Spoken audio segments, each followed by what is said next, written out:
Buenos días, Cristian, ¿cómo estás? Hola, ¿qué tal? Buen día con todos. Muchas gracias, todo muy bien y Bueno, lista para la conferencia de hoy. sí, aquí tenemos hartas expectativas para poder escuchar y seguir aprendiendo. Y también tenemos para hacerle la recepción y la bienvenida al segundo día a Jack Sánchez, también de Área 51. Buenos ¿Qué días, tal? Jack. ¿Qué tal? ¿Cómo están? Buen día. Gracias. Aquí listo y dispuesto para compartir conocimientos y aprender. Perfecto, eso. Cuéntenos, muchachos, ¿qué es lo que esperan hoy día? ¿Cómo recibieron el día de ayer? ¿Cuáles son las expectativas que tienen para terminar el día de hoy y para continuar más adelante? Pues, si me permiten, me gustaría comenzar. Quiero decirles a todos los que estén viendo el stream en vivo o ya la grabación de estos 2 días, que esto es muy parecido. A mí me ha tocado la fortuna de estar en varias conferencias en varios países y es muy parecido lo que se transmite en estos webinars a estar en vivo. La diferencia pues es la interacción que tienes ya con las personas en físico, ¿verdad? Pero no hay mucha diferencia en lo que es la transmisión de conocimiento y presentación de temas cuando hay unas conferencias en vivo a lo que hicimos ayer y hoy. Así que esperamos, van a ver que van a encontrar muchos temas que les van a llamar mucho la atención y les van a gustar.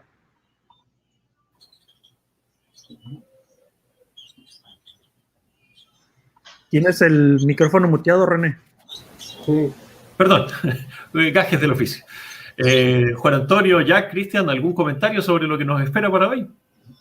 Bueno, de mi lado, primero, muchas gracias por la invitación y segundo, la verdad, perdón, es un gusto estar compartiendo aquí un poco el día de hoy. Yo, si bien también vengo del mundo muy técnico y generalmente mis conferencias son bastante técnicas, el día de hoy me he pasado un poco el ámbito corporativo debido a que creo que lo que quiero compartir el día de hoy puede ser mucho, sobre todo en el tema de teletrabajo y las nuevas oportunidades que tienen las empresas con la tecnología. Y sobre todo esta tecnología que creo que está teniendo un repunte a nivel mundial importante y creo que es importante que todos como comunidad entendamos lo que significa no solo el ámbito operativo, sino también el ámbito administrativo del tema de la seguridad.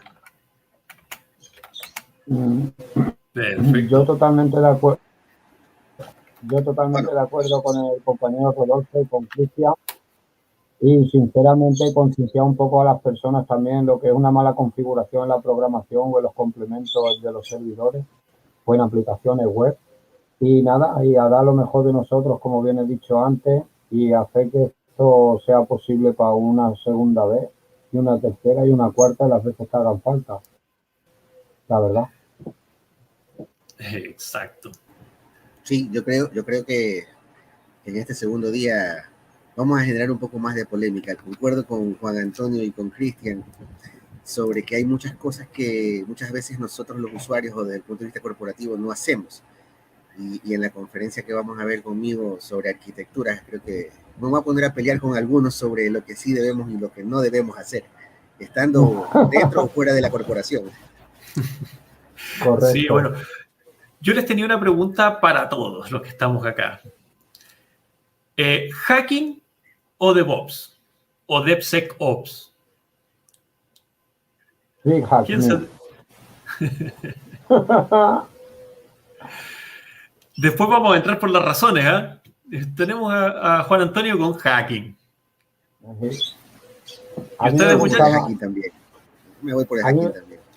A mí me gusta más TreeHack.me, la verdad, que Hack DevOps. No, perdón. La pregunta es si se inclinan más por el hacking o se inclinan más por el DevSecOps. Yo por el hacking. Bueno, de mi lado yo arranqué todo el mundo en el hacking, pero creo que una vez que te pasas al ámbito corporativo y tienes que entender las necesidades de la empresa, me voy por DevSecOps, la verdad. Perfecto, ya. Vamos a darle 50 y 50 para que no dejemos de hacer lo que estamos haciendo y que las corporaciones aprendan lo que tienen que hacer. Exacto. Y Rodolfo, ¿qué opinas tú? Pues mira, el hacking es mucho más divertido, pero al momento de que ya se pone seria la cosa, DevOps, definitivamente, es cuando ya está a un nivel mucho más arriba, mucho más serio, mucho más responsabilidades, DevSecOps. Y comunidad, siempre, quiero que se lleven algo, no es lo mismo atacar que defender. Defender y llevar unas buenas reglas es muchísimo más complicado que hacer un ataque. Entonces, llévense eso, y si se van a poner ya muy serios en el asunto y quieres tener un puesto más grande, incluso un sueldo más grande, pues DevOps. Y de hecho yo me sumo un poquito a eso justamente, y creo que el ámbito cuando ya madura un nivel de empresa, con el DevSecOps tú puedes hacer un shift left, que es decir, vamos a pasar la seguridad desde que nace en código, e incluso que luego intentar corregir cuando esto esté en producción, que es mucho más complejo, más caro, con DevSecOps tú pasas todo un shift left, y desde la izquierda, literalmente desde la creación del código, vamos mejorando. Como dice, al final el operativo está bien, pero el tema administrativo o operativo, digámoslo así, es donde está mejor pagado. Y eso para mí es DevSecOps. Exacto. Bueno, es que lamentablemente cuando uno, nuevamente, ha crecido tanto este mundo que es muy difícil encasillarse en una parte. Es como el diagrama de Venn, que siempre vas a estar incluido en algún punto, y siempre vas a confluir con todas las áreas. Porque necesariamente debes saber normativas, necesitas saber partes técnicas, necesitas saber partes administrativas, si quieres ser un auditor o si quieres ser un hacker de cierto color, o bien si quieres hacer cualquier cosa en esta área. O simplemente dedícate a la parte técnica, pero vas a estar encasillado y te vas a encontrar que se te va a limitar demasiado el mundo. Entonces aquí viene mi segunda pregunta. ¿Red Team o Blue Team? ¿O los colores que hay entre medio? Si te quieres divertir más, estarías en el Red Team. Pero lo que pasa es que no quiero sonar que solo me mueve lo monetario, pero Blue Team ganarías más todavía. O sea, platicas con la gente de más nivel. Luego romantizamos mucho lo del tema del hacking, es algo pasional, nos gusta mucho, pero de nuevo, en el momento en que se pone serio el asunto y quieres ya trabajar a niveles más grandes, te va a tocar más ser la parte técnica. Por ejemplo, no sé si han visto algunas ofertas de empleo. Cuando contratan a una persona con nivel senior, haz de cuenta que el senior, los niveles más altos, no se ponen a desarrollar y a hackear. Ellos están más en la parte del puro conocimiento de lo que hay, y los sueldos de un senior puede llegar a los $5,000, y de un pentester que está ahí haciendo hacking y divirtiéndose, pues llega a los $1,000, $2,000. Entonces, está muy bien, pero si te vas a dedicar y quieres algo serio, ahí va esa otra parte. Entonces, Blue Team sería más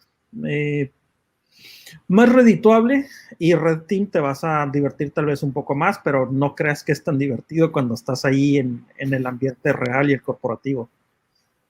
Es mucho estrés y todo te lo piden muy rápido, entonces es mejor ser el jefe a estar moviendo todo. Sí. ¿Alguien más tiene alguna opinión sobre eso? Yo me sumo de misma forma y con el mismo comentario, creo. Está bien el Red Team, pero literalmente cuando estás en Blue Team, aparte de que el trabajo es diferente, pero creo que tiene toda la razón. O sea, vas a un ámbito ya un poco más, como lo llamo yo, operativo administrativo.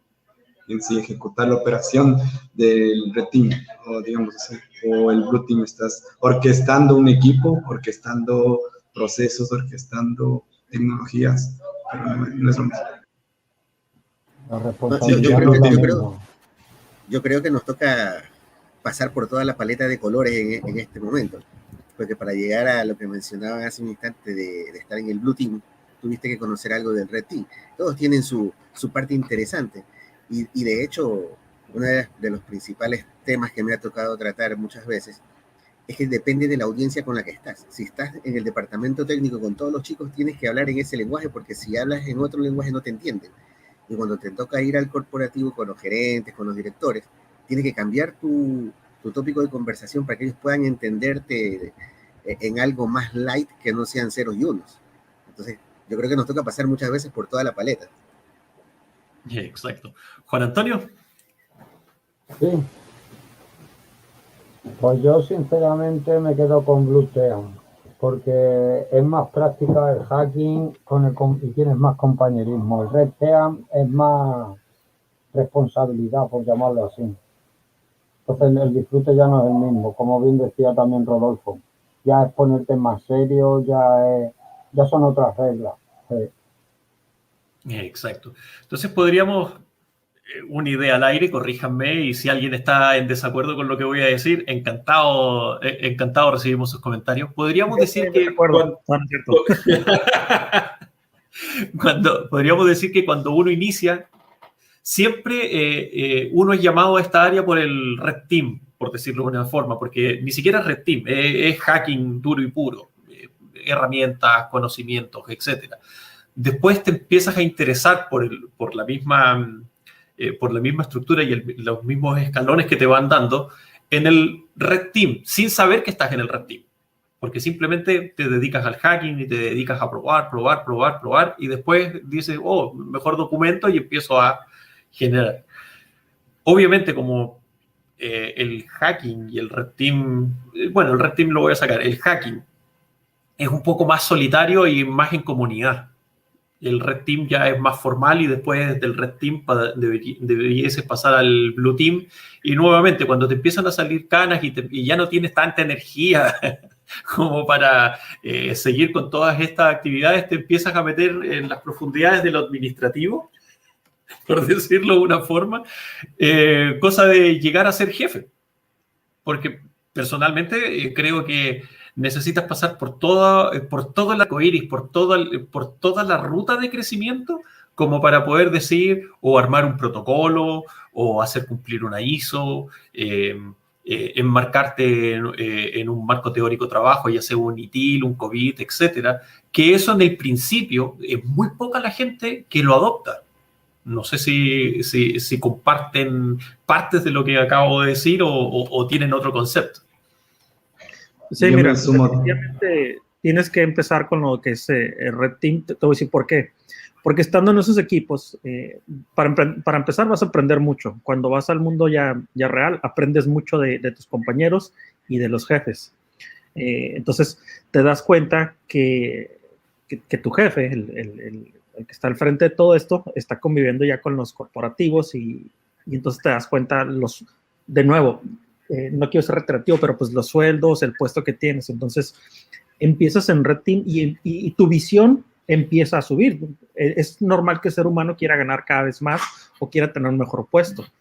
Entonces sí es correcto empezar ahí, y las ganas de superarte pues, sí te van a hacer que llegues hacia los otros niveles, pero es importantísimo conocer los fundamentos o la base de todo eso, porque entonces cuando tú seas el jefe no van a llegar a engañarte algún trabajador, o vas a poder ofertar mejor el trabajo, ya que conoces, nadie te platicó, sino tú estuviste ahí y conoces cómo estuvo todo el ambiente. Yo voy a ser un poco más crudo y real.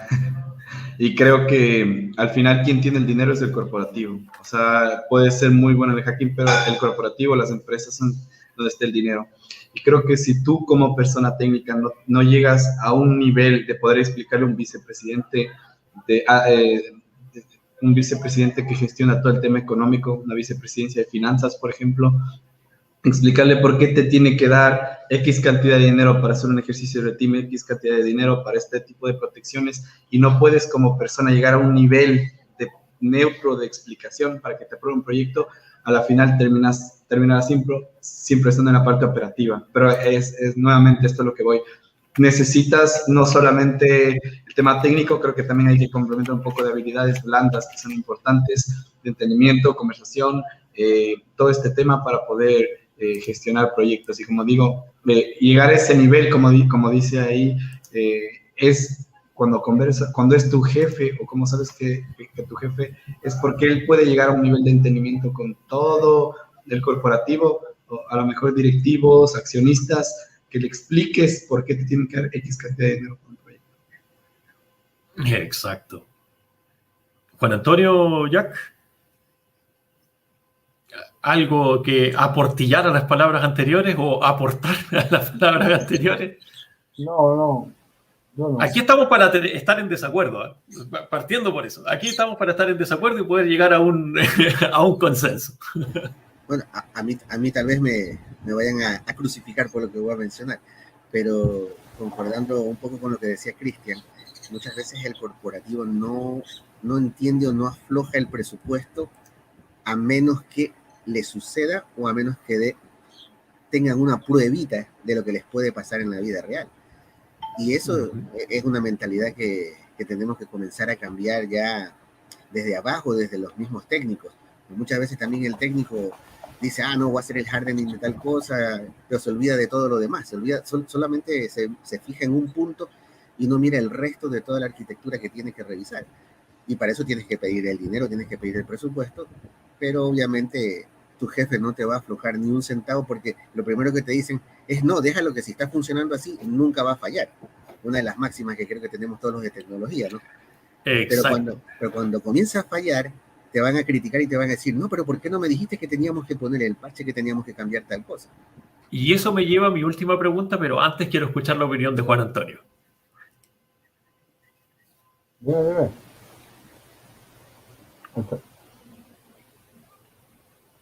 Perdón, no te escuchamos, Juan Antonio. Dime, René. Tu opinión sobre lo que estábamos conversando. Yo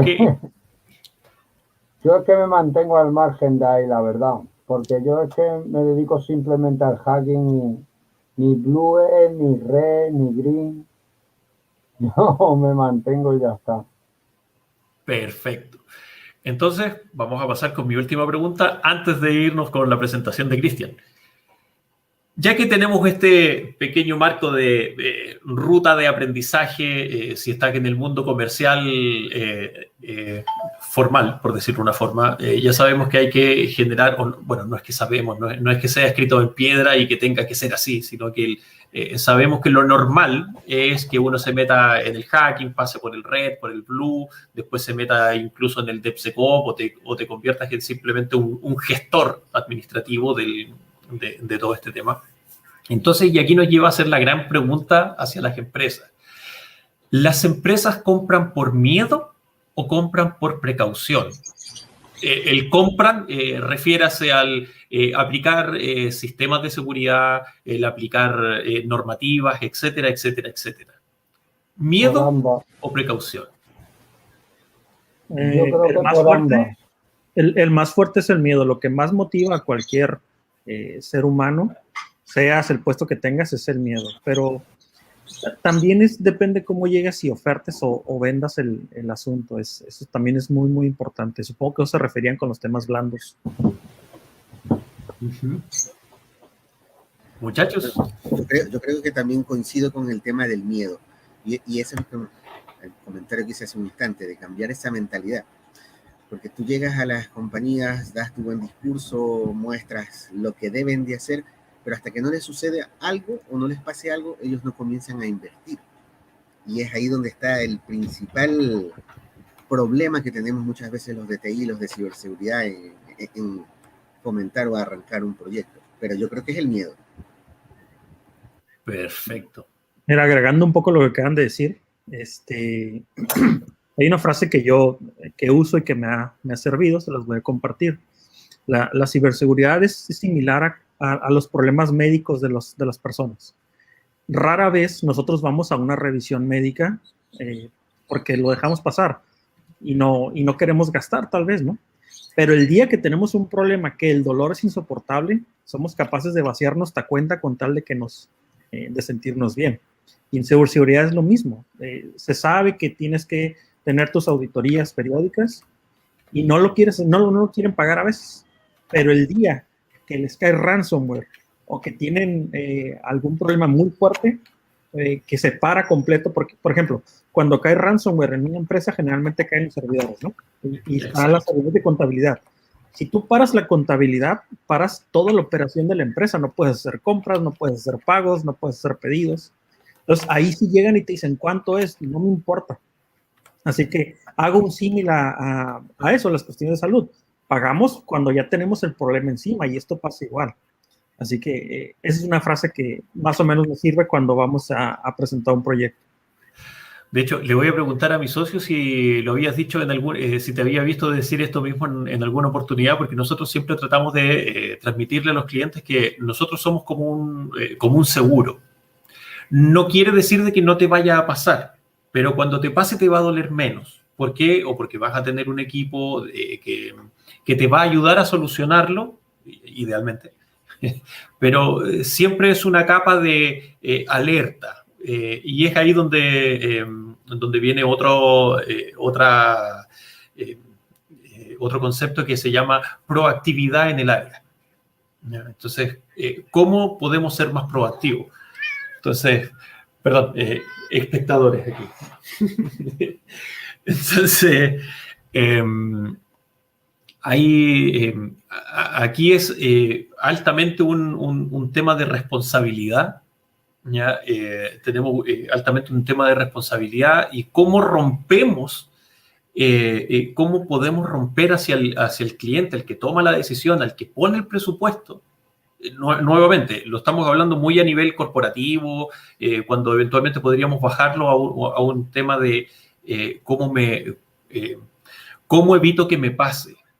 Pero nuevamente, siempre, como dijo Cristian, como dijo Rodolfo, aquí el que tiene el dinero y el que siempre va a poner firme para estas soluciones es el corporativo. ¿Cómo lo podemos hacer entrar en razón de que esto es preventivo, de que esto es tal como debiese ser? Por lo menos una vez al año te tienes que ir a hacer un chequeo completo. Como acá en Chile tienes que llevar el auto todos los años a la revisión técnica y te dicen sí, puede circular o no puede circular. Y yo le sumaría una más. Antes que preventivo y reactivo, yo le sumaría una que es importante en el tema de la seguridad, que es el regulatorio. O sea, el que te toca, básicamente. No es porque te quieres proteger o porque prevenir, sino ya porque es regulatorio y tenemos que cumplir. Creo que eso nada más nos faltaba. Que al final nos aporta ciberseguridad porque nos están dando presupuesto para juguetes y herramientas, pero sí, la verdad es que es importante. Exacto. Y bueno, ahí lo dice Javier Morales, lo que callamos los de ciberseguridad. Pero bueno, estimados amigos, ¿les parece si pasamos a la presentación de Cristian? Listo, adelante. Perfecto. Cristian, compárteme tu pantalla para iniciar. Mientras tanto, algunas palabras para el inicio de la presentación de Cristian. Juan Antonio, Rodolfo. Desearle mucha suerte, la verdad. Y que aprenderemos de él. Bienvenido. Estos temas también son muy interesantes, muy importantes, perdón, no interesantes, importantes. Correcto.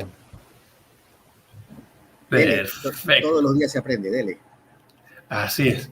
Perfecto. Cristian, todo tuya la pantalla.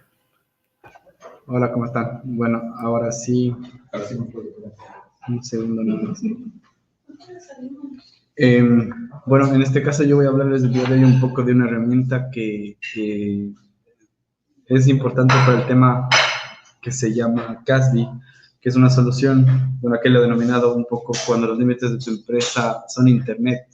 Y me refiero a esto porque con el tema de la pandemia, que es un tema importante, nos llevó a todos los temas que son teletrabajo, a un cambio del paradigma normal de trabajo. Entonces es importante entender lo que significó un antes y un después del COVID-19 para el tema del teletrabajo.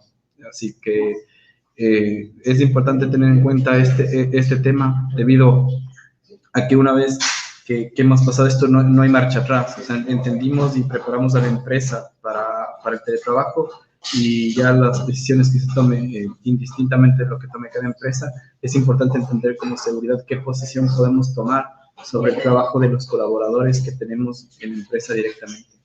En este caso yo voy a hablar, es una charla súper, no es muy extensa, es un poco más teórica y bueno, vamos a tener una práctica, pero sí era importante tomarlo en cuenta.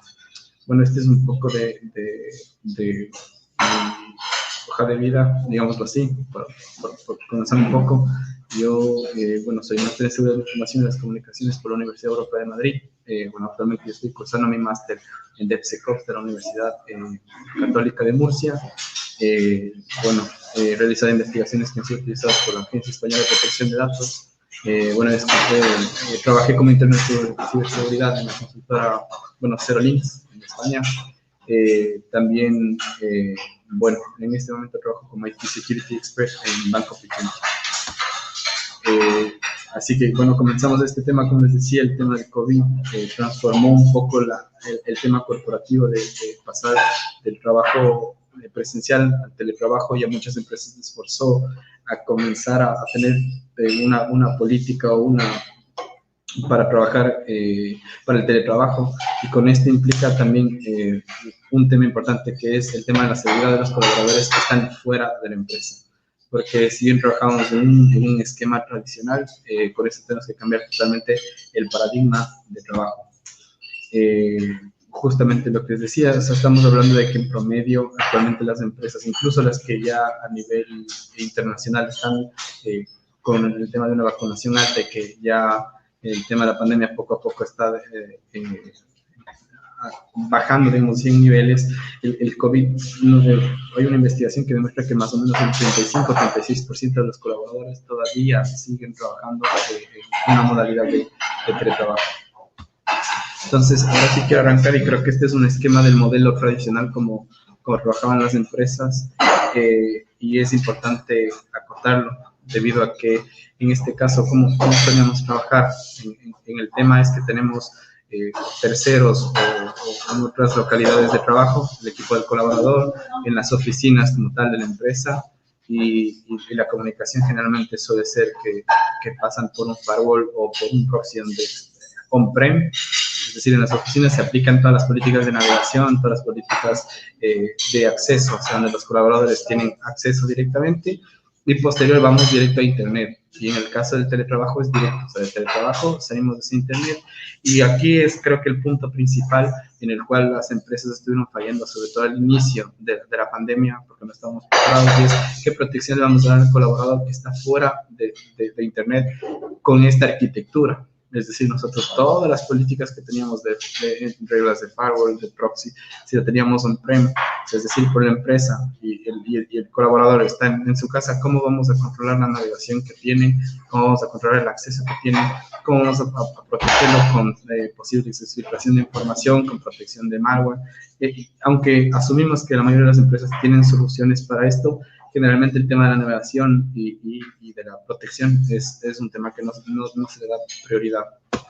En este caso, yo voy a hablar de una solución, como decía, un poco más técnica y un poco más empresarial, pero es importante tomarlo en cuenta, porque al final, como personas de seguridad, tenemos que estar al tanto de ser un día, no sé, una oferta laboral o tal. Tenemos que entender cómo funciona y cómo podríamos aplicar esto a la empresa con la que vamos a trabajar. En este caso, tenemos terceros de colaboradores, tenemos el mismo esquema, colaboradores trabajando en la oficina y colaboradores teletrabajando. ¿Cuál es la diferencia? Que toda la comunicación que tienen los terceros, todos los colaboradores, indistintamente donde se encuentren, previo a salir a Internet, pasan por el CASB. El CASB, bueno, es una solución que básicamente CASB significa Cloud Application Security Broker, que lo que hace es un intermediario previo a la comunicación de Internet. Entonces aquí vamos a aplicar todas las políticas que tienen, un poco de proxy, un poco de navegación, DLP. Ya voy a explicar un poco más de profundidad qué es el CASB, pero la idea que quiero que tengan es que a nivel de arquitectura así es como funciona. Es indistinto donde te encuentres, puedes estar en Shanghái, puedes estar en tu casa o puedes estar en la oficina. Toda la comunicación previo a su paso a Internet pasa por la nube del proveedor de CASB. En este caso, ahora sí voy a hablar un poco ya de lo que es CASB como tal y el esquema de protección que tiene. O sea, en este caso tenemos dispositivos móviles, tenemos trabajadores remotos en oficinas, en agencias, en terceros.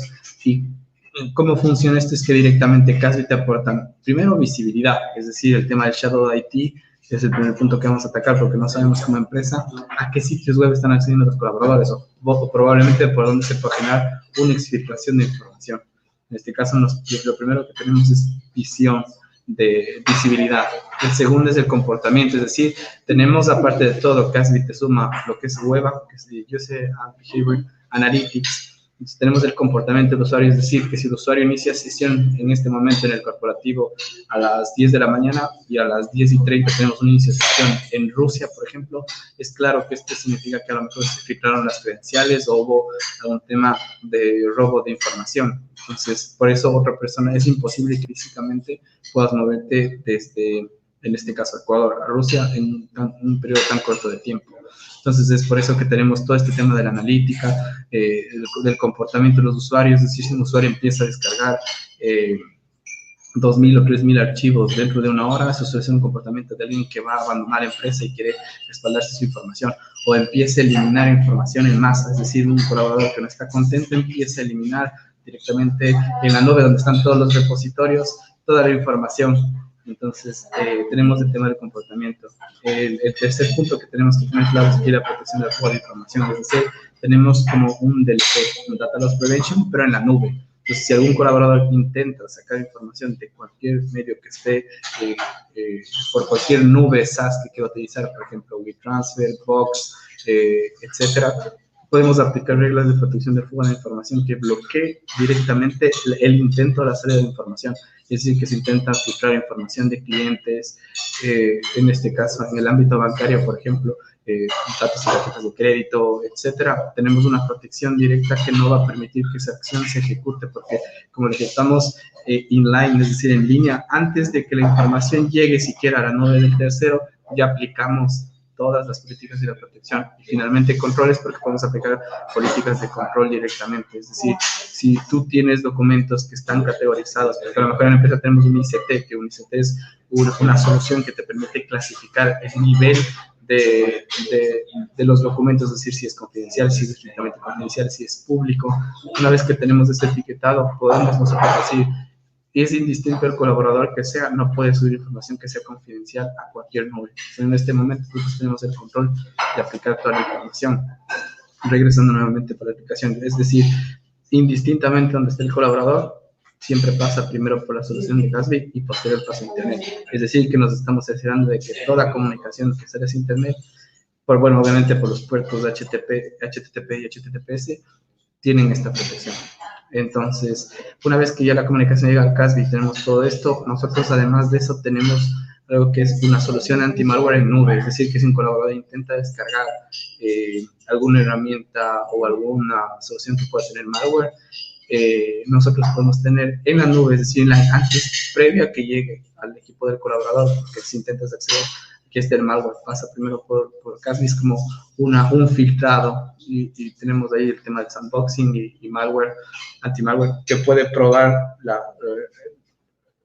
la seguridad de las descargas que estamos realizando previo a que pase el equipo del colaborador, y al final si detecta que este es malware, lo puede bloquear directamente, generando una prevención de problemas que pueda tener la empresa. Y finalmente tenemos el nivel de riesgo de las nubes públicas, porque al final, como sabes, muchas de las empresas ya están trabajando con muchas soluciones SaaS. Entonces nosotros en este caso, por ejemplo, si es Office 365, nosotros no tenemos, ¿cómo se llama? No tenemos control sobre, por ejemplo, cuál es la arquitectura que tiene Microsoft Office 365. En este caso nosotros no podemos tener una postura de seguridad de qué es lo que tiene Microsoft, en este caso en nuestra empresa. Podemos decir, sí, tenemos esta arquitectura, tenemos esta protección, tenemos estas soluciones, pero en el caso de las nubes SaaS es un poco más complejo porque no tenemos esa visibilidad de qué es lo que está por detrás de cada una de las empresas y dónde está al final la información de nuestros colaboradores, de clientes, de cualquier información que sea sensible, dónde está depositándose y cuál es la seguridad que tienen esas nubes que nos puedan garantizar. Entonces, creo que ese es un poco el esquema de Kasbi a muy alto nivel, que es una solución sumamente importante. Ahora paso a un poco la demo. En este caso voy a utilizar para la demo, voy a utilizar una solución del mercado. No significa que estoy atado ni me están auspiciando. Eso es importante recalcar. Esto es nada más como una prueba. Entonces, para que tengan una visibilidad de cómo puede funcionar una solución. En este caso, a ver, un segundo. Ahí la compartí, mi estimado. Sí, estaba bien. Solo... ¿Sí se veía? Sí, se veía perfecto. Perdón. Ok, me regreso. Creo que no compartí. Un segundo. Nada más. Vuelve a compartir tu pantalla. Listo. Ok. Listo. En este caso, bueno, el primer punto que les quería indicar, por ejemplo, es justamente el nivel de riesgo que tienen las nubes públicas. Por ejemplo, aquí tenemos un categorizador de nivel de riesgo de las nubes. En este caso vamos a poner, por ejemplo, una que es muy conocida en todas las empresas y por donde se puede generar filtración de información, como es WeTransfer. Y nosotros aquí directamente tenemos el nivel de riesgo que implica esta solución de tener en la empresa. Entonces, en este caso te dice, bueno, es un 59%, esto es muy bajo y puede generarnos un problema. Aquí tenemos categorizaciones de por qué es un 59%, por ejemplo, no cumple, o al menos no ha publicado nada respecto a todas estas certificaciones, si cumple HIPAA, si cumple PCI DSS, etcétera. Y también si tiene un SOC 1, SOC 2, SOC 3, que generalmente con el SOC 2 es como sabemos determinar cuál es la postura de seguridad de la empresa que nos brinda un servicio de tercero y al final no publica información. Entonces, tenemos información sobre la protección de datos, de los accesos, de contabilidad, de continuidad y Disaster Recovery and Business Continuity, porque esto es importante también tomarlo en cuenta para las empresas, porque a lo mejor si la nube que queremos categorizar, por ejemplo, en este caso es WeTransfer, nos es indistinto si el Disaster Recovery y el Business Continuity lo tienen en un mal nivel, porque a lo mejor sí, no puedes cargar este archivo ahora, pero lo puedes cargar dentro de 3 horas y no pasa nada.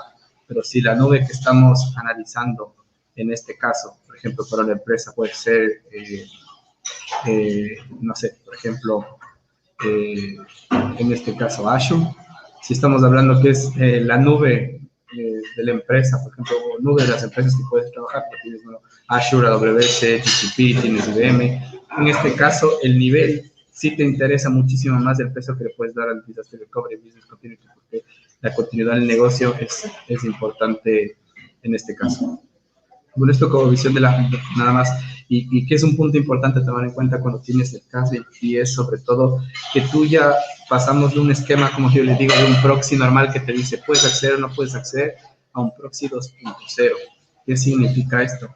¿Qué significa este proxy 2.0? Es una evolución de lo que generalmente con las soluciones que generalmente trabajamos a día de hoy. ¿Esto qué significa? Que, por ejemplo, en el caso, voy a continuar de nuevo con WeTransfer. Si tenemos un equipo de colaboradores que tiene que recibir información por WeTransfer, correcto, pero no queremos que nadie suba información, porque puede generarnos una fuga de información para la empresa. Entonces, en este caso, nosotros tenemos acciones que el usuario puede realizar dentro de estas nubes.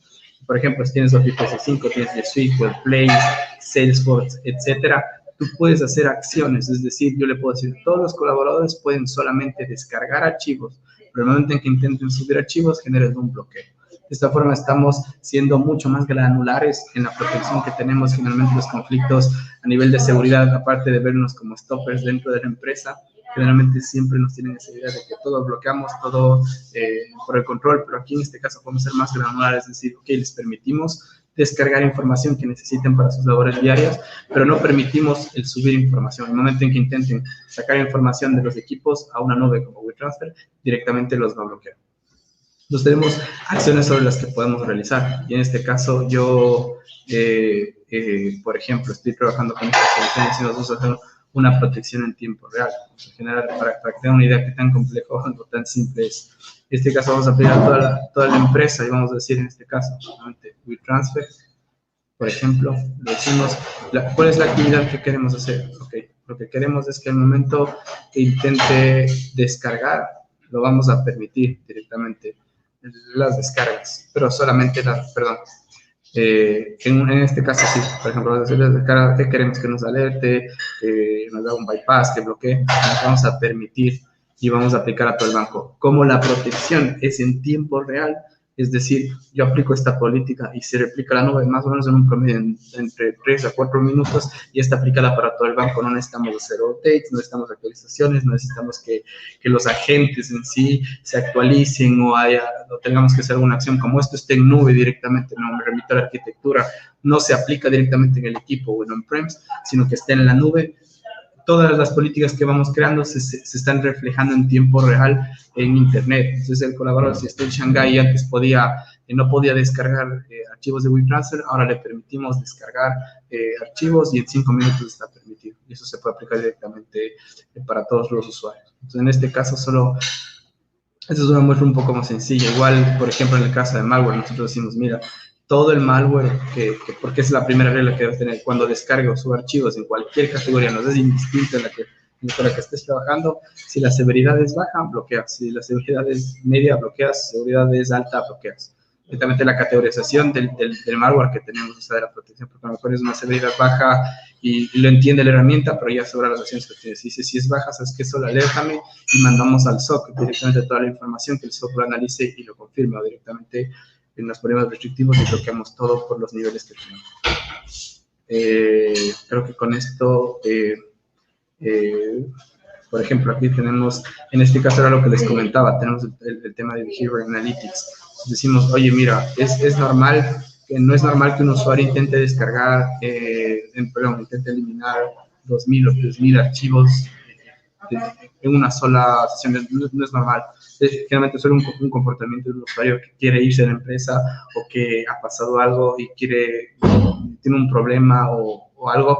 Entonces, ese comportamiento, nosotros podemos decir, mira, cuando cualquier usuario en cualquier aplicación, cuando alguien intente generar un bulk delete, es decir, una eliminación grupal directamente, elimínalo y alértanos a nosotros o salta una alerta y nos indica directamente las acciones que puedas tomar. Desde aquí o lo bloqueamos o, en este caso, qué acciones vamos a tomar. Y es lo mismo con las descargas. Generalmente, cuando un usuario se suele ir y quiere tener un backup, cuando se va a la competencia, por ejemplo, es común, ya existen casos en los que me voy a la competencia, quiero descargar todas las políticas o toda la información que me pueda servir para irme a otra empresa y generamos un bug no, que es un comportamiento normal.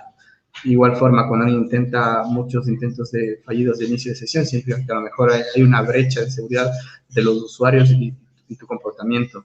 De igual forma, bulk offload es generalmente raro que una persona suba tanta información, aunque esta suele ser más permitida dependiendo del área que está, porque si a lo mejor es un área de analítica de datos o este área, tú entiendes que tienen que subir una gran cantidad de información. Y es justamente lo de proximity, lo que les hablaba en un inicio. Si un usuario inicia sesión hoy en Ecuador y en 10 minutos está iniciando sesión en Lituania, no es un comportamiento normal. No puedes humanamente viajar de esa forma. O hay algún problema, o hubo una VPN o hay algo, y eso se tiene que alertar, porque esto es crítico para la empresa. Y bueno, aquí ya tenemos, incluso si alguien dentro de la empresa se está compartiendo los credenciales, porque, oye, inicia sesión con mi usuario y contraseña para que pases, y ya nosotros podemos tener esta visibilidad. Entonces, creo que a muy alto nivel, claro, no, por el tema del tiempo, por todo lo que trabajamos, en este caso, es lo que les quería indicar un poco, como decía, por ejemplo, bueno, para finalizar, en este caso nosotros tenemos aplicativos, sitios en los que dicen, mira, ¿cuáles los sitios donde están accediendo los colaboradores? En este caso, mira, tenemos sesión en Microsoft Teams, tenemos CrowdStrike, tenemos Farai, etcétera. Tenemos un montón de información donde pueden acceder los colaboradores y nosotros tenemos la visibilidad sobre todo de lo que es el Shadow IT. Es decir, lo que nosotros como empresa no podemos ver, tú no puedes tomar acciones sobre algo que no controlas o no mides. Entonces, esto creo que es un punto importante a tomar en cuenta.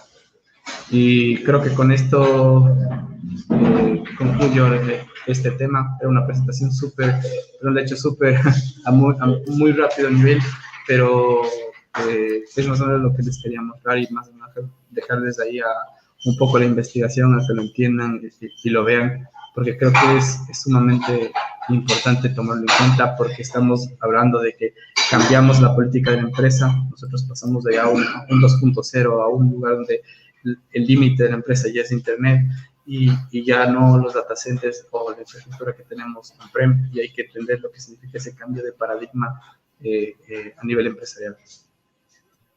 Efectivamente, no, tremendamente interesante porque es algo que nos está afectando y nuevamente muchas empresas ni siquiera, a pesar del tiempo que ya llevamos en pandemia, muchas empresas no entienden cuál es la repercusión que llevan actualmente con la nueva anormalidad que estamos viviendo. Entonces, ¿cómo protejo al usuario? ¿Cómo protejo mi información? ¿Cómo mantengo mi CIA de la información? Entonces, es importante este tipo de aplicaciones. Jack, Rodolfo, Juan Antonio, ¿algo que comentar sobre lo que vimos? Sí, por supuesto. Hay muchas cosas importantes, pero definitivamente observen esto. El arte de defender, de asegurar los sistemas es completamente diferente al ataque.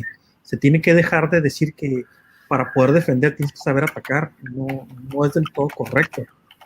Con esto que nos acaba de dar, estos ejemplos tan directos, nos podemos dar cuenta de la importancia de esto. Un ejemplo directo sería que puedes salvar el trabajo de alguien, de algún compañero. Si estás detectando que él inició sesión con las credenciales de ese compañero, si iniciaron sesión en otra ciudad o en otro país, tal vez el iniciar sesión con esas credenciales de alguien de tu empresa y lo hacen de fuera, pueden hacer un mal uso del acceso que pueda tener.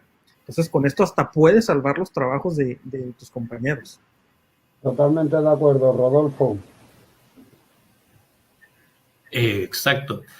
Y como parte de Red Team, ¿cómo podrían o cuáles serían las ideas de ustedes como para poder saltarse estas protecciones?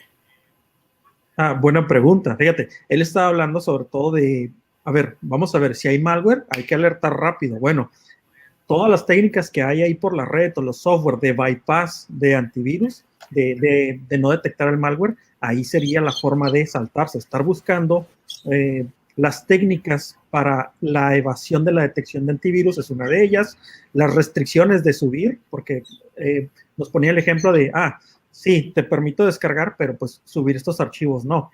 ¿Cuántos ejemplos no hay de que a veces quieres subir algún archivo o cuántos captures the flag hay de que tienes que subir una web shell, ¿no? Y lo tienes que hacer a través de bypassear una regla de algo así.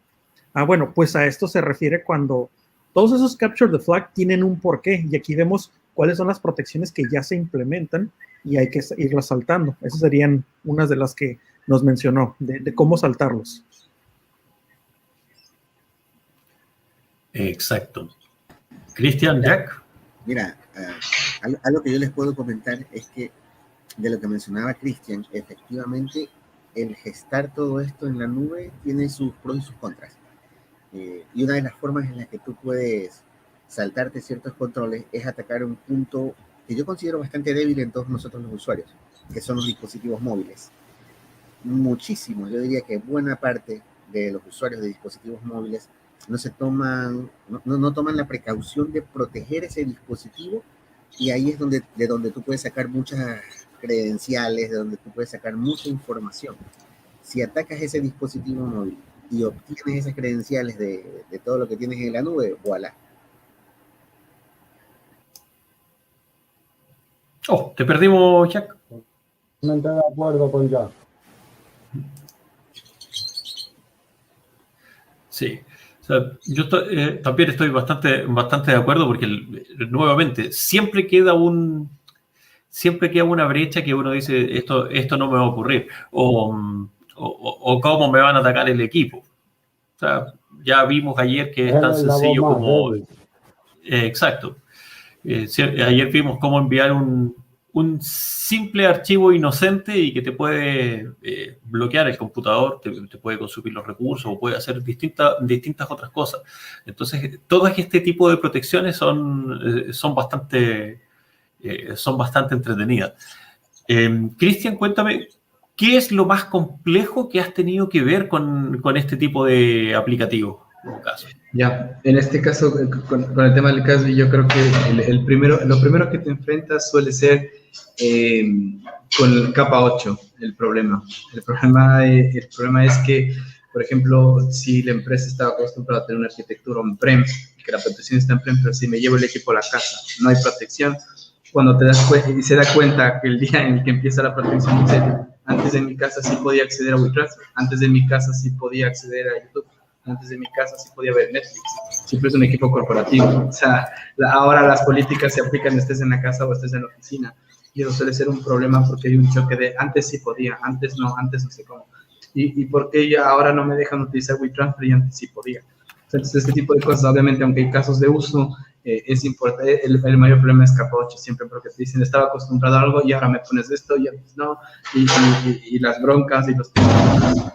Entonces, creo que generalmente es ahí donde tienes el mayor conflicto, porque hay una resistencia al cambio de las personas y generalmente cuando tú a una persona le haces una lista negra, es decir, te permito todo lo que no te bloqueo, y pasas a una lista blanca de solo te permito ciertas cosas, el resto te bloqueo todo, suele ser un poco el roce con el tema empresarial, pero bueno, al final somos seguridad y aunque toque cumplir con bronca y todo, pero es lo que hay. Entonces, pero generalmente es ahí donde está el mayor roce, el hecho de que tengas ahora ciertas políticas, ciertas protecciones adicionales, cuando le quitas esa libertad al usuario que antes tenía, es donde suele haber, y no me refiero a libertad en mal plan, sino en la libertad de que antes podía hacer cualquier acción y luego posterior ya está controlado, suele ser el mayor conflicto que hay.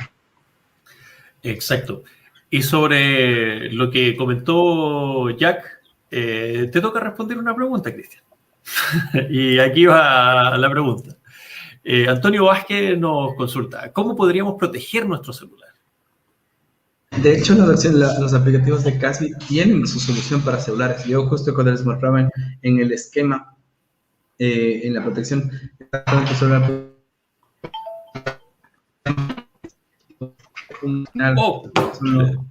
te perdimos un poco, Cristian.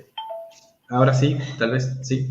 Sí, ahí sí se escucha. Sí, ya. Como les mostraba en la arquitectura, no solamente aplica equipos de punto final de laptops o desktops, sino también aplica tablets y celulares que tengan, en este caso, sistemas operativos Android de ellos.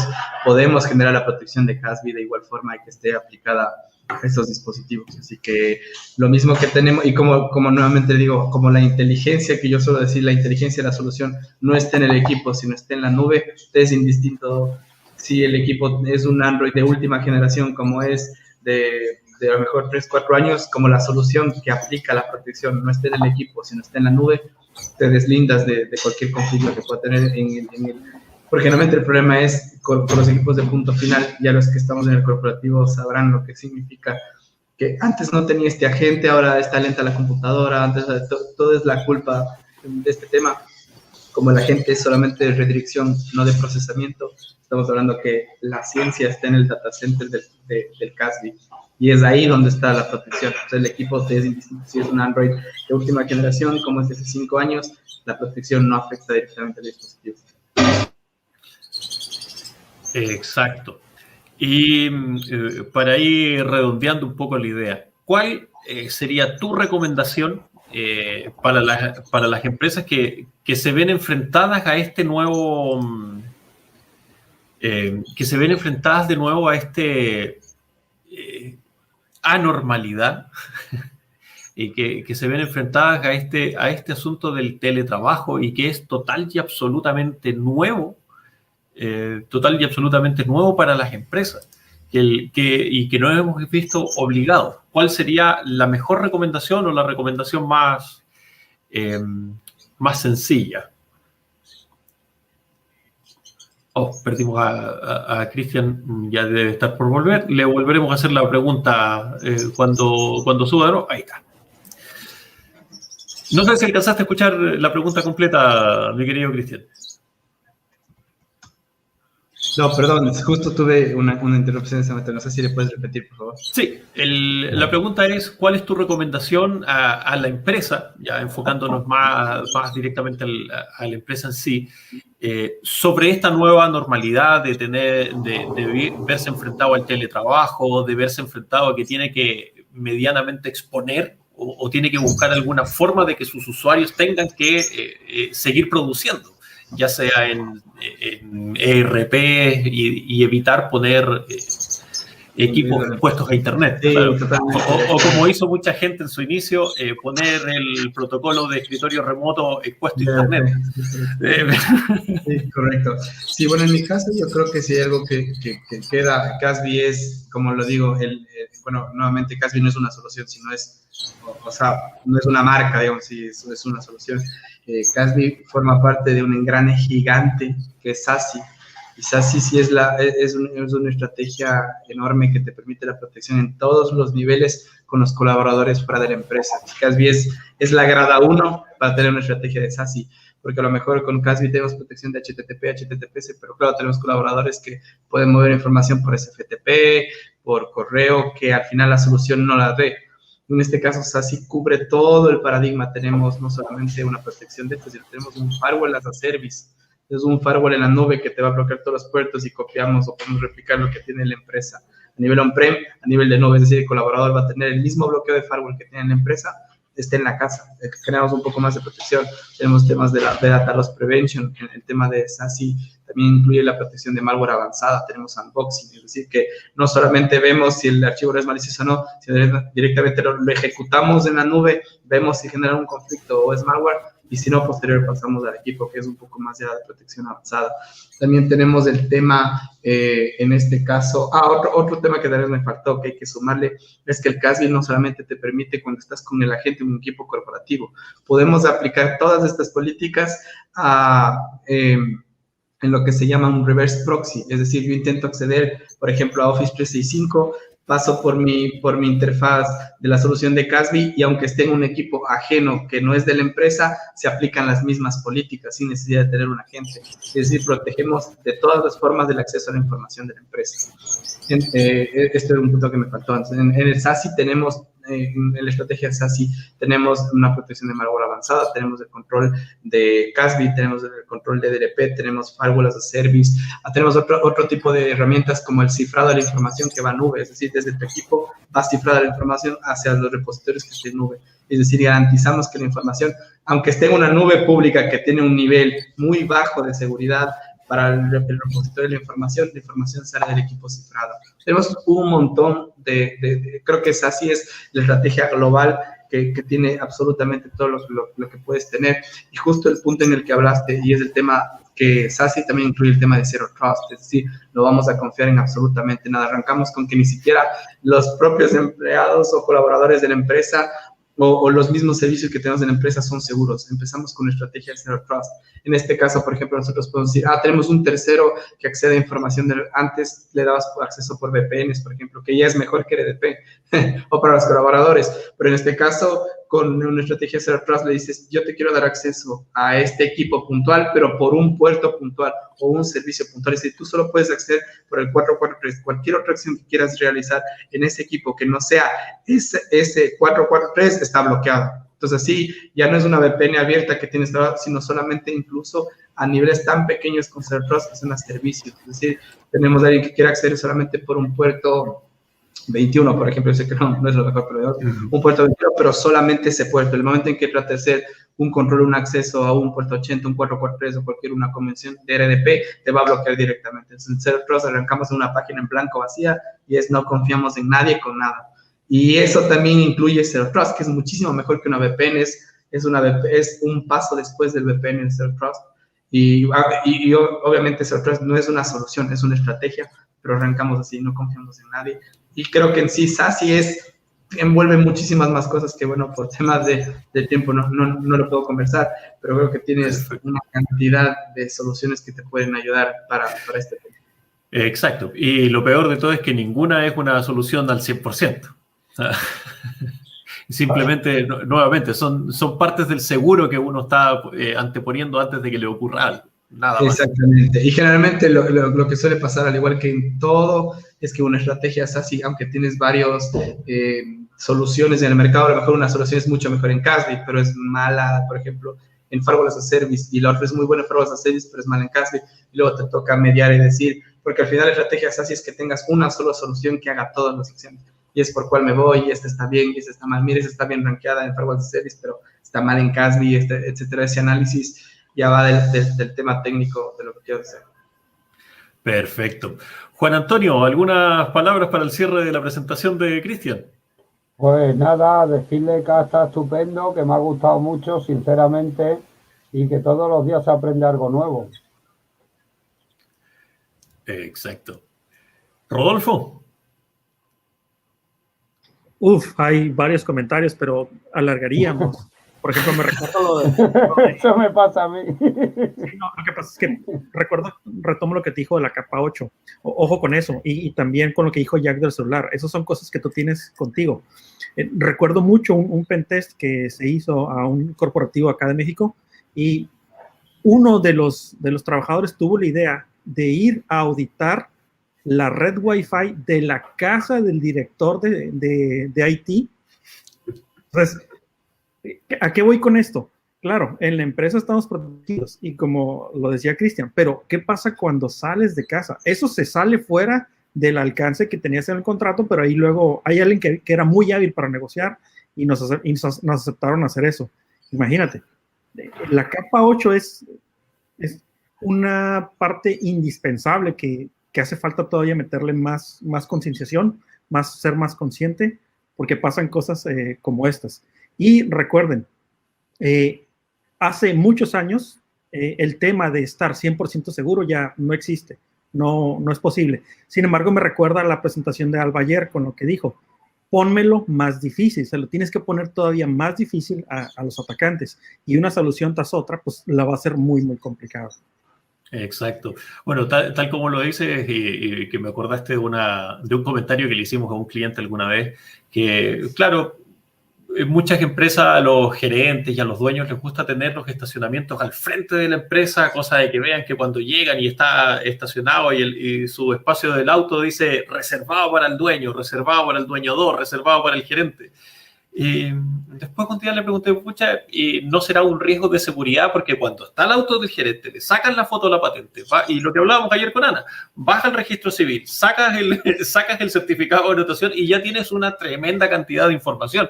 Y con eso ya es ya es un hachazo a la seguridad, porque sabes cuál es el root, cuál es el nombre, cuál es la dirección de la persona. Y eso ya te sirve para relacionarlo con la empresa. Y nuevamente con estas técnicas de CASB que nos muestra Cristian, recuérdenme por favor el hackeo que ingresaron a través de los sensores de temperatura de los acuarios en el casino. No, entonces uno dice, no, es que cómo van a estar tan relacionados. Bueno, todo esto del hacking es una técnica, es algo que incluye mucho más que simplemente ir a golpear la página web y te hackeé. Incluye mucho más, es demasiado gigante. Entonces, por eso mismo, tenemos que proteger más de un ámbito. Y uno podría decir, es que te pones creativo y eres demasiado paranoico o demasiado especulador, por decirlo de una forma. Pero lamentablemente de esto se trata. Somos especuladores al final del día. Jack, ¿algún comentario para el final de la exponencia de Cristian?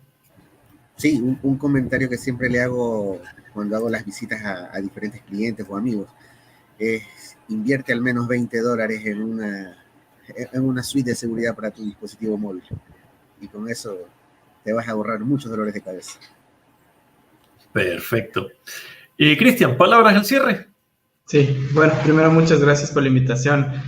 Ha sido un gusto estar compartiendo aquí un poco de conocimiento, lo poco que sé, pero es importante para la comunidad de que tengan un entendimiento de que cada día hay cosas gigantes en este nuevo mundo, que tenemos el teletrabajo, tenemos la nube, tenemos DevSecOps, que hace 2 o 3 años, como dices, la estrategia de DevSecOps era un sueño, o quizá nunca se hablaba, y cada día vamos creciendo, va sumando, vamos teniendo nuevas tecnologías, nuevos temas, y creo que es importante compartir en comunidad lo que aprendes y sabes y lo que te ha pasado y con lo que te has pegado y todo eso lo puedes compartir con la comunidad, que es importante para que todo el mundo comprenda, todo el mundo sepa que puede esto y qué soluciones alternativas tienes de seguridad, sobre todo en un mundo que es tan constante y sabes en el tema de seguridad, hoy es seguro, mañana no. O sea, ese es...